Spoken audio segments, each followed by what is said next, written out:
The morning sun cast long shadows across the cobblestone courtyard of Buckingham Palace as Sergeant Marcus Thompson adjusted his red tunic for the final time.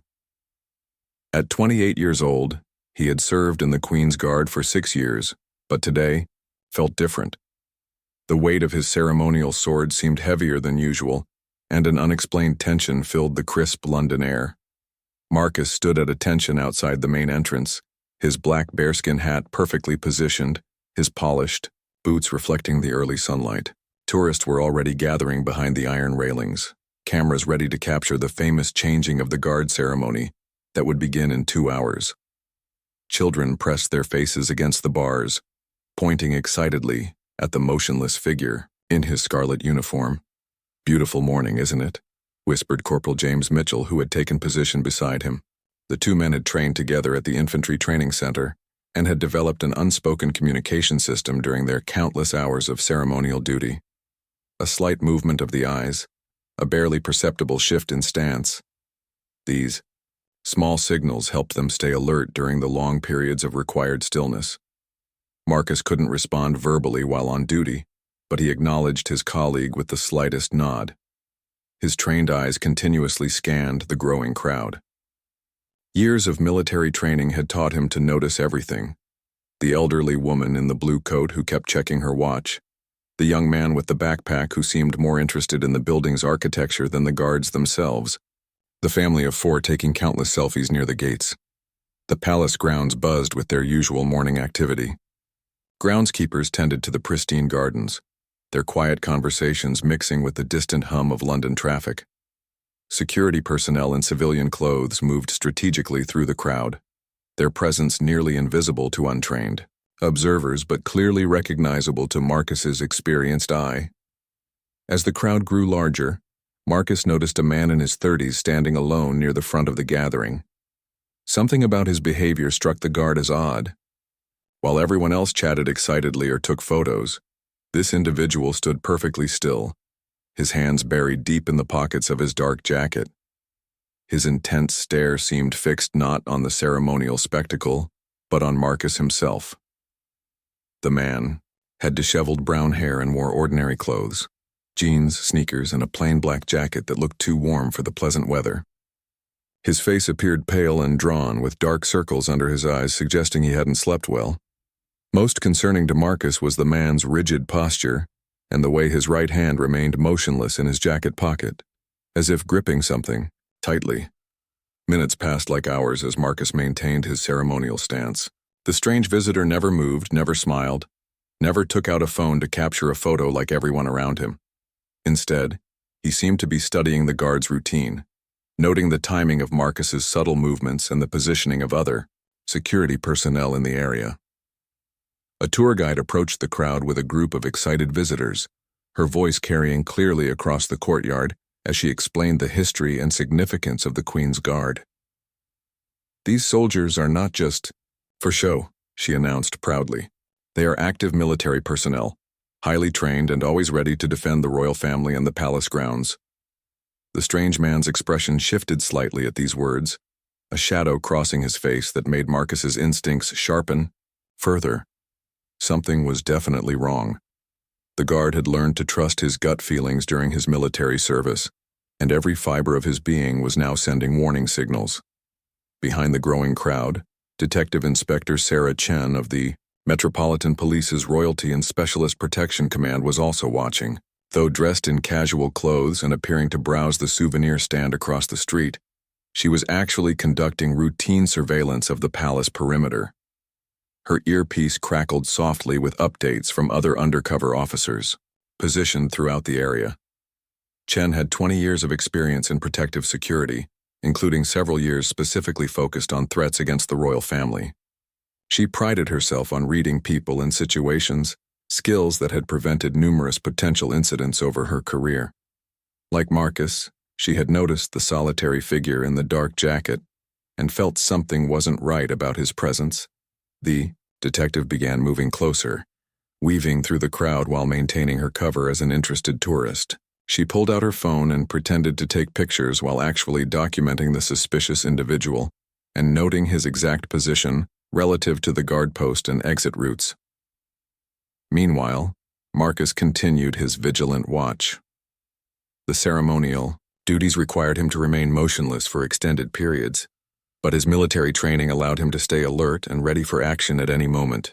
He had served 2 tours in Afghanistan before joining the Queen's Guard, experiences that had taught him to recognize potential threats even in seemingly peaceful environments. The morning progressed steadily toward the scheduled changing of the guard ceremony. More tourists arrived, creating a larger and more densely packed crowd. Street vendors appeared with Union Jack flags and royal memorabilia, adding to the festive atmosphere that typically surrounded these popular displays of British pageantry. However, beneath the surface celebration, 3 sets of trained eyes remained focused on the motionless figure in the dark jacket: Marcus from his ceremonial post, Detective Chen from her position in the crowd, and Corporal Mitchell from his adjacent guard station had all independently identified the same potential threat. The man finally moved, taking a single step forward toward the palace gates. His hand remained buried in his jacket pocket, and his intense stare never wavered from Marcus's position. This small movement sent ripples of heightened alertness through the security network watching over the palace grounds. Marcus felt his pulse quicken slightly, though his exterior remained perfectly composed. Years of training had prepared him for moments like this, when ceremonial duty might suddenly transform into active protection. His fingers imperceptibly adjusted their grip on his rifle, ready to respond instantly if the situation escalated. The stage was being set for an incident that would test every aspect of the security measures protecting one of Britain's most important landmarks and the training of the dedicated professionals sworn to defend it. The suspicious man took another step closer to the palace gates, and Detective Inspector Chen's training kicked into high gear. She activated her radio with a subtle hand movement, speaking quietly into her hidden microphone while pretending to read a tourist brochure.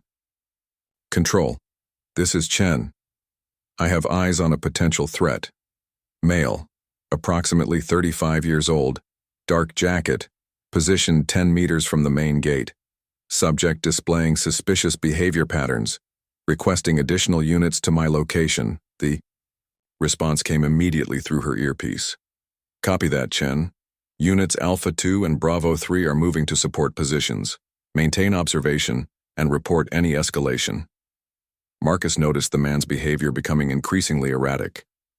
His free hand began tapping nervously against his leg, and he started shifting his weight from foot to foot. The intensity of his stare had become almost hypnotic, as if he was building up courage for something he had planned but feared to execute. The crowd around the gates continued to grow thicker, with families positioning themselves for the best view of the upcoming ceremony. Children ran between their parents' legs, laughing and pointing at the impressive guards. Elderly tourists consulted guidebooks and maps, planning their next stops in the busy city. None of them seemed aware of the tension building just meters away. Corporal Mitchell caught Marcus's eye with the slightest glance and raised his eyebrows almost imperceptibly. The silent question was clear. "Do you see what I'm seeing?" Marcus responded with an equally subtle nod. Both guards were now fully alert while maintaining their ceremonial composure.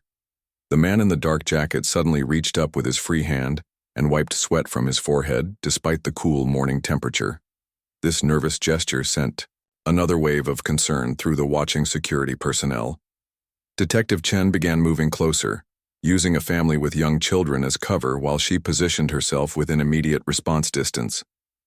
Inside the palace, the security control room had received Chen's alert and was already tracking the situation through multiple camera angles. Sergeant Major William Hayes, a veteran of 30 years in royal protection, watched the feeds with growing concern. He had seen countless threats over his career, from deranged individuals to organized terrorist attempts, and something about this man's body language triggered every warning bell in his experienced mind. "Get me a full background check on this individual," Hayes ordered his team. "Run facial recognition through all our databases. I want to know who he is and why he's here within the next 5 minutes." The computer technicians worked frantically, capturing clear images of the suspect from multiple angles and running them through sophisticated identification systems. Meanwhile, Hayes coordinated the positioning of additional security personnel around the palace perimeter. ensuring they remained invisible to the growing crowd of tourists. Back at the gates, Marcus observed the man pulling his hand slightly out of his jacket pocket, revealing the glint of something metallic. The guard's heart rate increased, but his exterior remained perfectly still. His military training had taught him to control his physical responses even in the most stressful situations, a skill that was now being put to the ultimate test. Detective Chen had positioned herself behind a group of American tourists who were enthusiastically photographing everything in sight. From her new vantage point, she could see the suspect's profile more clearly and noticed the telltale bulge in his jacket pocket that suggested he was concealing a weapon. Her hand moved instinctively toward her own concealed firearm while she continued to speak quietly into her radio. "Control, suspect appears to be armed. I can see what looks like a knife handle in his right jacket pocket. All units should consider this an immediate threat situation." The response was swift and professional. "Roger that, Chen. Armed response units are en route. Do not engage unless civilians are in immediate danger. Repeat, hold position until backup arrives." But even as these words came through her earpiece, Detective Chen could see the situation was about to escalate beyond anyone's control. The man had begun moving forward again, his steps now more determined and purposeful. His breathing had become visible in the cool air, coming in quick, shallow bursts that suggested he was preparing for action. Marcus felt every muscle in his body tense as the threat moved closer to his position. The ceremonial nature of his role meant he couldn't break formation without absolute certainty that an attack was imminent, but every instinct told him that moment was rapidly approaching. His grip on his rifle tightened imperceptibly as he calculated response times and tactical options. The crowd remained blissfully unaware of the drama unfolding in their midst. A Japanese tour group had arrived and was setting up for a group photograph with the guards in the background. Children continued to play and laugh while their parents chatted about their holiday plans. Street vendors called out their wares, adding to the festive atmosphere that contrasted sharply with the underlying tension. Suddenly, the man's behavior changed dramatically. He stopped his forward movement and stood perfectly still for several seconds, his head tilted slightly as if listening to voices only he could hear. His left hand began trembling visibly, and his face contorted into an expression of internal struggle that was clearly visible to the watching security personnel. Detective Chen recognized the signs immediately from her training in dealing with mentally unstable individuals. This wasn't a calculated terrorist attack or a planned assassination attempt. This was someone experiencing a severe psychological break, which in many ways made the situation even more dangerous and unpredictable. "Control, I believe our subject is experiencing a mental health crisis. This could escalate very quickly and in unpredictable ways. We need mental health specialists on scene immediately, along with the armed response units." In the palace control room, Sergeant Major Hayes was receiving real-time updates from his team's database search. The facial recognition system had identified the suspect as David Morrison, a 34-year-old former military serviceman with a history of post-traumatic stress disorder and recent treatment for severe depression. He had been discharged from the Army 3 years earlier following a breakdown during his second deployment to Afghanistan. "This man is a veteran," Hayes announced to his team grimly. "He knows military procedures and tactics. He's potentially very dangerous. But he's also clearly suffering from serious mental health issues. We need to handle this with extreme care." The information was immediately relayed to all security personnel on the ground, fundamentally changing their approach to the developing situation. This wasn't just about neutralizing a threat anymore.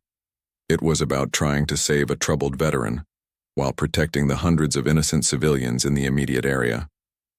Marcus received the update through his own discreet communication system and felt a wave of conflicted emotions. As a fellow soldier who had served in Afghanistan, he understood the demons that could haunt a man long after he returned home from war. But as a royal guard with a sworn duty to protect the palace and its visitors, he also knew he would have to act decisively if Morrison made any aggressive moves. David Morrison stood motionless in the crowd, his mind racing with fragments of memories from his time in Afghanistan. The sounds of the London traffic had transformed in his troubled consciousness into the distant rumble of military convoys. The cheerful chatter of tourists became the urgent communications of his former unit. The bright morning sunlight felt like the harsh glare of the desert sun that had beaten down on him during countless patrols. His right hand gripped the kitchen knife he had taken from his small apartment that morning, its handle now slick with perspiration. Morrison hadn't planned this moment when he woke up. He had simply felt an overwhelming compulsion to visit the palace, driven by voices and thoughts that seemed to come from outside his own mind. The knife had been an afterthought, grabbed from his kitchen counter as he left his flat, though he couldn't remember making the conscious decision to take it. Detective Chen watched Morrison's face carefully, noting the glazed look in his eyes and the way his lips moved silently, as if he was having a conversation with someone invisible. Her 20 years of experience had taught her to recognize the signs of a severe psychological episode, and everything about Morrison's behavior suggested he was no longer fully connected to reality. She spoke quietly into her radio again. "Control. Suspect appears to be experiencing auditory hallucinations. I can see him responding to voices that aren't there. This is definitely a mental health crisis situation. Where are our specialists?" "Mental health team is en route. Estimated arrival in 8 minutes. Armed response units will be on scene in 3 minutes. Continue to monitor but do not approach, unless civilians are in immediate danger." Marcus maintained his ceremonial position, but used his peripheral vision to track Morrison's every movement. The crowd had grown even larger as the time for the changing of the guard ceremony approached. Families with children were positioning themselves for the best views, completely unaware that a potentially dangerous situation was developing just meters away. A group of school children on an educational trip had arrived with their teachers, their excited voices adding to the cheerful atmosphere. Their teacher, Miss Sarah Williams, was explaining the history of the Queen's Guard to her curious students, pointing out the details of Marcus's uniform and the significance of the ceremonial weapons. "The guards you see here are real soldiers," she explained to the children gathered around her. "They protect the Queen and the royal family, but they also serve in other parts of the world. Some of them have been to places like Afghanistan to help keep people safe." Morrison heard these words and suddenly focused his attention on the teacher and her students. In his confused state, the mention of Afghanistan triggered a flood of memories and emotions. He remembered his own unit, the friends he had lost, the promises he had made to protect innocent people. But somehow in his troubled mind, these memories became twisted and confused with his present surroundings. The knife in his pocket felt heavier, as Morrison began to believe that he was back, on duty, that these people around him were in danger and needed his protection. But the lines between friend and enemy, past and present, had become impossibly blurred in his fractured consciousness. Detective Chen noticed the change in Morrison's demeanor immediately. His posture had shifted from nervous uncertainty to something that looked almost like military bearing. His eyes had become more focused, but focused on something that existed only in his own mind. This transformation made him significantly more dangerous, as his military training was now being filtered through his psychological breakdown. In the palace control room, Sergeant Major Hayes was coordinating multiple response teams while monitoring the situation through various camera angles. The facial recognition system had provided additional information about Morrison's military record. He had been a decorated soldier with an exemplary service record until his final deployment, when his unit had been involved in a devastating IED attack that killed 3 of his closest friends. "This man has been through hell," Hayes murmured to his team. "His service record shows he was a good soldier who tried to do the right thing. But PTSD and survivor's guilt can break even the strongest minds." The armed response units arrived at the perimeter of the palace grounds, taking positions that would allow them to respond quickly while remaining out of sight of the civilian crowd. These officers were specially trained in dealing with mentally unstable individuals and understood the delicate balance between public safety and compassion for someone clearly suffering from severe mental health issues. Morrison began walking forward again, his movement more purposeful now but guided by delusions rather than rational thought. He believed he was approaching a checkpoint in Afghanistan, that the red uniformed guard in front of him was a fellow soldier who needed to be warned about an impending attack. The knife in his pocket had transformed in his mind into standard military equipment. a tool for protection rather than a weapon of aggression. Marcus saw Morrison approaching and felt his training take over completely. Every muscle in his body was ready to respond, but he also understood that any sudden movement might trigger exactly the violent confrontation they were all trying to avoid. His experience in Afghanistan had given him insight into the kind of psychological trauma Morrison was experiencing, and he felt a deep empathy for the troubled veteran, even as he prepared to defend himself and the civilians around them. The crowd continued their cheerful observations, taking photos and asking questions about the ceremonial procedures. Parents lifted small children onto their shoulders for better views, while teenagers posed for selfies with the impressive palace gates in the background. The normalcy of their behavior created a surreal contrast with the intense drama that was building just feet away. Corporal Mitchell had also recognized the change in Morrison's approach and was preparing his own response. The two guards communicated, through subtle eye movements coordinating their potential actions without alerting the crowd to the developing crisis. Their years of training together had created an almost telepathic understanding of each other's thoughts and intentions. Morrison was now only 5 meters away from Marcus's position, close enough that his confused muttering could be heard by anyone paying attention. He was speaking in fragments of military terminology mixed with personal observations that made no sense to anyone but himself. "Checkpoint. Charlie needs backup," he whispered, loud enough for Marcus to hear. "The IED took out Johnson and Martinez. We need to secure the perimeter before they hit the civilians." Detective Chen realized that Morrison was no longer seeing the present reality at all. In his mind, he was back in Afghanistan, reliving some traumatic military operation. This made him incredibly unpredictable, as his actions would be based on memories and fears rather than the actual situation unfolding around him. She began moving closer, knowing that the next few seconds would be critical in determining whether this situation could be resolved peacefully or would escalate into the violent confrontation that everyone was desperately trying to prevent. Morrison took another step forward, and suddenly his hand emerged from his jacket pocket, revealing the gleaming blade of a 6-inch kitchen knife. The sunlight caught the metal surface, creating a flash that immediately caught the attention of several nearby tourists. A woman with a camera gasped audibly, causing others to turn and look in Morrison's direction. The atmosphere around the palace gates shifted dramatically in that instant. What had been a peaceful gathering of sightseers suddenly became a scene of growing alarm as people began to notice the weapon and the wild look in Morrison's eyes. Parents instinctively pulled their children closer while teenagers stopped taking selfies and started backing away from the developing situation. Marcus felt every instinct in his body scream for immediate action, but his training held him in place for just a moment longer. He could see that Morrison wasn't holding the knife in an aggressive stance. Instead, the troubled veteran seemed to be examining it as if he wasn't quite sure how it had appeared in his hand. This tiny detail gave Marcus hope that the situation might still be resolved without violence. Detective Chen was already moving, her hand on her concealed weapon as she pushed through the suddenly agitated crowd. Her radio crackled with urgent updates as other surveillance officers reported the escalation. The armed response units positioned around the perimeter began moving closer while trying to remain unobtrusive to avoid causing a panic among the hundreds of civilians in the area. Control. Weapon is now visible. Subject appears confused about its presence. I'm moving to intercept, but we need crowd control immediately.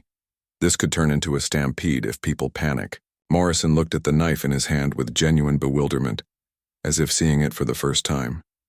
In his fractured mental state, he couldn't remember taking it from his apartment or why he might have brought it to the palace.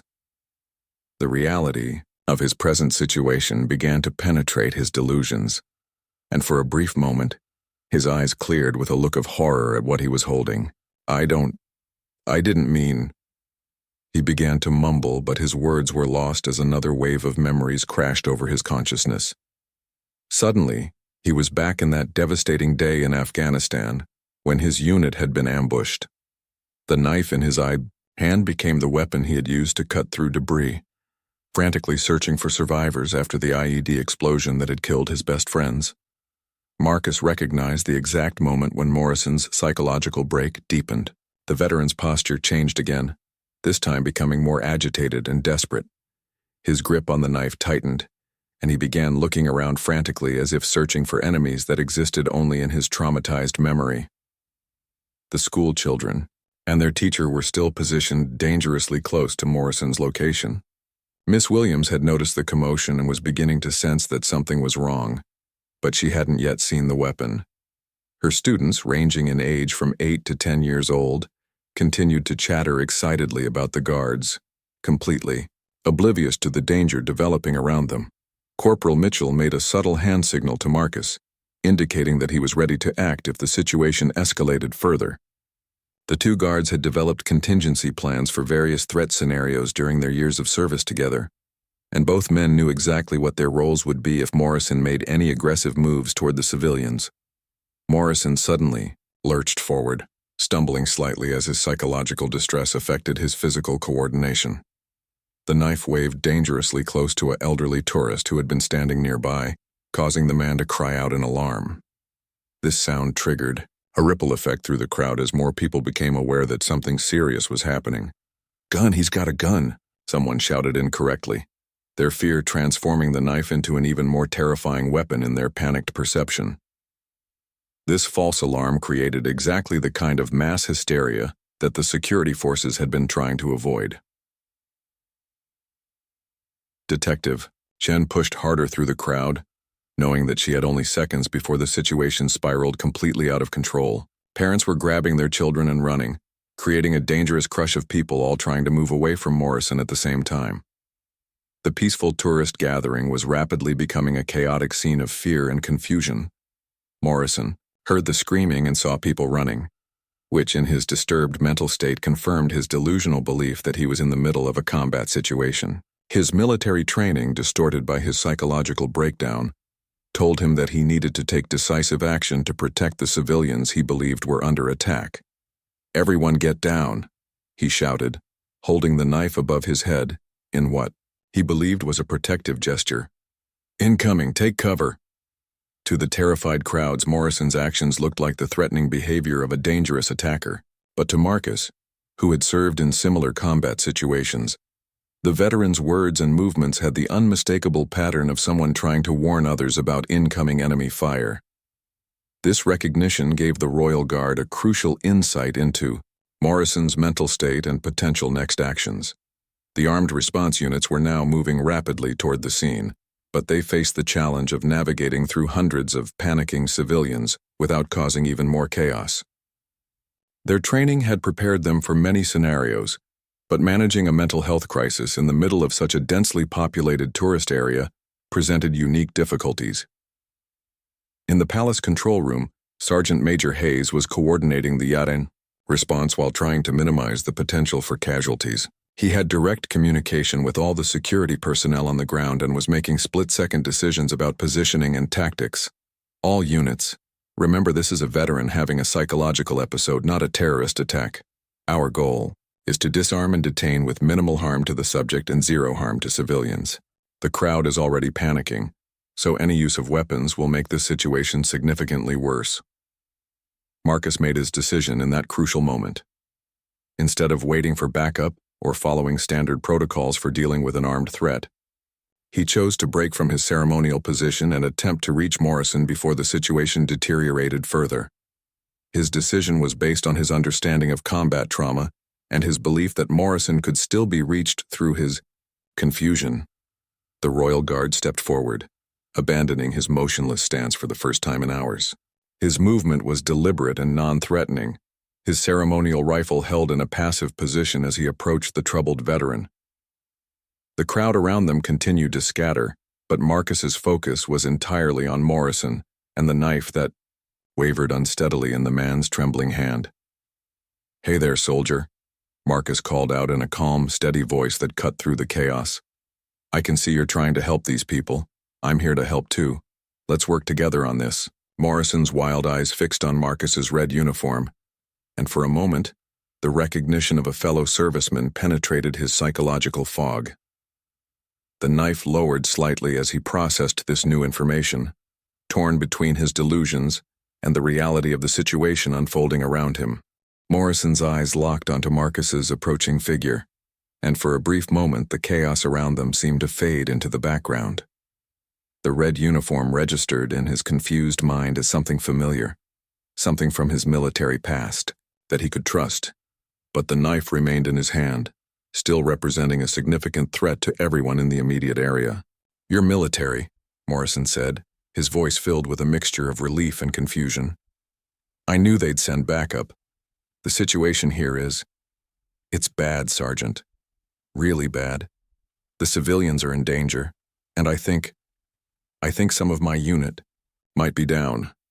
Marcus continued his careful approach, each step calculated to appear non-threatening while positioning himself to act quickly if necessary. His years of experience dealing with traumatized soldiers had taught him the importance of validating their reality, while gently guiding them back to the present moment. "That's right, I'm here to help," Marcus replied, his voice steady and authoritative, but not aggressive. "But I need you to help me understand the situation better. Can you tell me what you're seeing right now?" Detective Chen had managed to position herself behind Morrison, moving carefully through the scattered crowd while he was focused on Marcus. She could hear the conversation between the two veterans and recognized that Marcus was using exactly the right approach to de-escalate the situation. Her hand remained on her weapon, but she held back from intervening as long as the Royal Guard seemed to be making progress. Morrison looked around frantically, the knife still gripping tightly in his sweating palm. "The marketplace, there was an explosion. Johnson and Martinez, I couldn't get to them in time. All these people running, screaming. We need to establish a perimeter, get medical support for the wounded." Marcus nodded seriously, treating Morrison's delusions with the respect of someone who understood the horror of those memories. "I understand, soldier.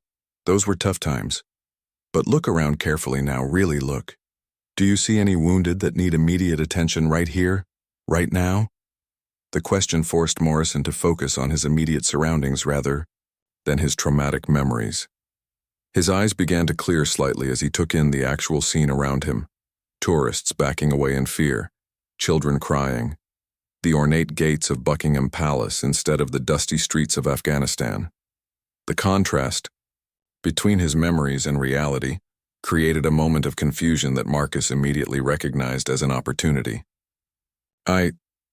This isn't," Morrison stammered, looking at the knife in his hand with growing horror. "Where am I? How did I get here?" The brief moment of clarity gave Marcus the opening he needed. In one smooth motion, he stepped forward and placed his hand gently on Morrison's wrist, applying just enough pressure to control the weapon without triggering a violent reaction. His other hand came up to Morrison's shoulder in a gesture that was both supportive and restraining. "You're in London, at Buckingham Palace," Marcus said calmly. "You're having some trouble with your memories mixing up with what's happening now. It's okay. It happens to a lot of us who served. But I need you to let me take that knife so we can get you the help you need." Morrison looked into Marcus's eyes and saw understanding rather than judgment. The Royal Guard's calm demeanor and obvious military bearing penetrated through his psychological fog in a way that harsh commands or aggressive tactics never could have. His grip on the knife began to loosen as the reality of his situation slowly dawned on him. "I didn't mean to hurt anyone," Morrison whispered, tears beginning to form in his eyes. "I just couldn't make the memories stop. They keep coming back and I can't tell what's real anymore." Detective Chen moved closer, ready to assist, but allowing Marcus to maintain control of the situation. She could see that the Royal Guard's approach was working, and any sudden intervention might undo the progress he had made. The armed response units had also positioned themselves nearby, but remained out of Morrison's direct line of sight. "I know you didn't mean to hurt anyone," Marcus replied with genuine compassion. "You're a good soldier who's been through hell. But right now, I need you to trust me and let go of the knife. Can you do that for me?"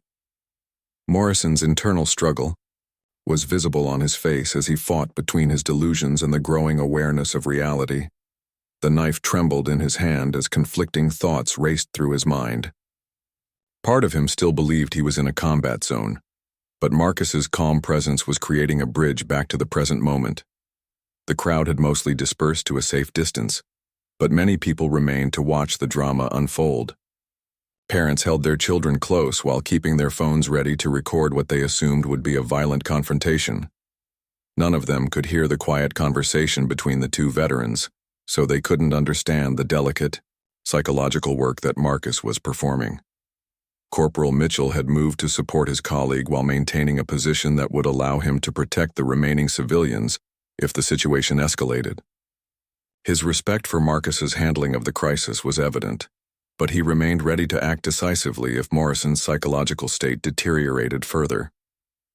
"My friends," Morrison said suddenly, his voice breaking with emotion. "They're all gone, aren't they? Johnson, Martinez, William, they didn't make it home." Marcus felt a wave of empathy for the broken man in front of him. He had lost friends too, and he understood the crushing weight of survivor's guilt that could drive someone to a psychological breaking point. "No, they didn't make it home," he acknowledged honestly. "But you did, and that means something. It means you have a responsibility to keep going, to get better, to honor their memory by taking care of yourself." These words seemed to resonate deeply with Morrison. His grip on the knife loosened further as he processed the idea that his survival carried with it an obligation to his fallen comrades. The weapon was now held more loosely, presenting Marcus with the best opportunity he was likely to get. "Will you let me help you honor them?" Marcus asked quietly. "Will you trust me to help you get through this?" Morrison looked directly into Marcus's eyes for several long seconds, searching for any sign of deception or threat. What he saw instead was genuine understanding and compassion from someone who had walked a similar path. Slowly, almost imperceptibly, he began to nod his agreement. The knife started to slip from his fingers as his psychological defenses finally began to crumble. Marcus was ready for this moment, his hand positioned to catch the weapon before it could fall to the ground or be grabbed again. The next few seconds would determine whether this crisis ended peacefully or erupted into the violence that everyone had been desperately trying to avoid. The knife slipped from Morrison's trembling fingers and Marcus caught it smoothly before it could hit the ground. In the same fluid motion, he secured the weapon while maintaining his supportive grip on Morrison's shoulder. The dangerous crisis that had threatened to erupt into violence was finally under control, resolved through understanding rather than force. Morrison collapsed emotionally the moment the knife left his hand, as if the weapon had been the only thing holding his fractured psyche together. His knees buckled, and Marcus supported his weight while gently guiding him to sit on the ground. The veteran's face was streaked with tears as the full reality of what had almost happened crashed over him. "I'm sorry," Morrison sobbed repeatedly. "I'm so sorry. I didn't want to hurt anyone. I couldn't make it stop. The memories, the voices, they wouldn't leave me alone." Detective Chen moved forward quickly, her professional demeanor softened by genuine concern for Morrison's obvious suffering. She knelt beside the two men while speaking quietly into her radio to update the command center and call for medical assistance. The armed response units remained in position, but stood down from their highest alert status. "David," Chen said gently, using his first name to establish a personal connection. "My name is Sarah. I'm a police officer, but I'm here to help you. You did the right thing by listening to Marcus. Now we're going to get you the medical attention you need." Marcus looked up at the detective with respect and gratitude. Her decision to allow him to handle the situation rather than intervening with force had likely prevented a tragedy. The Royal Guard had seen too many situations where aggressive tactics escalated mental health crises into unnecessary violence. The crowd of tourists had watched the entire scene unfold with fascination and relief. Many had their phones out, recording what they initially thought would be a violent confrontation, but which had instead become a powerful demonstration of compassion and professional skill. Parents began to relax their protective grips on their children as it became clear that the danger had passed. Corporal Mitchell approached the group, maintaining his professional bearing while offering his support to his colleague. "Well done, Marcus," he said quietly. "Command is asking for a full debrief, but they wanted me to pass along their commendation for your handling of the situation." The paramedics arrived within minutes, along with a mental health specialist who had been part of the response team. Dr. Patricia Reynolds had extensive experience dealing with veterans suffering from PTSD and immediately recognized the signs of Morrison's condition. She knelt beside him with a warm, reassuring presence that helped calm his remaining agitation. "David, I'm Dr. Reynolds," she said softly. "I work with veterans who are struggling with experiences similar to yours. What you're going through has a name, and more importantly, it has treatments that can help. Would you be willing to come with us so we can start getting you the support you need?" Morrison looked up at her through his tears, then at Marcus, who nodded encouragingly. Will I go to prison?" he asked fearfully. "I brought a knife to the palace. I could have hurt someone." Detective Chen answered this question with both honesty and compassion. "David, we understand that you weren't in control of your actions today. This was a medical emergency, not a criminal act. Our focus is on getting you treatment, not punishment. But there will be some legal processes we'll need to work through together." Sergeant Major Hayes arrived from the palace control room, having monitored the entire situation from multiple camera angles. His years of experience in security had given him deep respect for the kind of restraint and skill that Marcus had demonstrated. He also understood the complexity of Morrison's situation and the broader issues it represented. "Sergeant Thompson," Hayes addressed Marcus formally, "your handling of this situation was exemplary. You showed exactly the kind of judgment and compassion that reflects the highest standards of the Queen's Guard." As Morrison was gently helped to his feet by the paramedics, he turned back to Marcus with genuine gratitude in his eyes. "Thank you," he said simply. You could have hurt me, but you didn't. You understood." Marcus clasped Morrison's hand briefly before the medical team led him away. "Take care of yourself, soldier," he said. "Get the help you need. And remember that asking for help is part of being strong, not weak." The crowd began to disperse as the excitement died down, though many people lingered to discuss what they had witnessed. The scheduled changing of the guard ceremony was delayed by an hour while the scene was cleared and security protocols were reviewed. But eventually, the normal tourist activities resumed. Detective Chen approached Marcus before returning to her duties. "I've been doing this job for 20 years, she said, "and I've rarely seen a situation like that handled so well. You probably saved that man's life today, not to mention preventing potential injuries to civilians." As the immediate aftermath of the crisis was managed, Marcus returned to his ceremonial position with a new appreciation for the complexities of his role.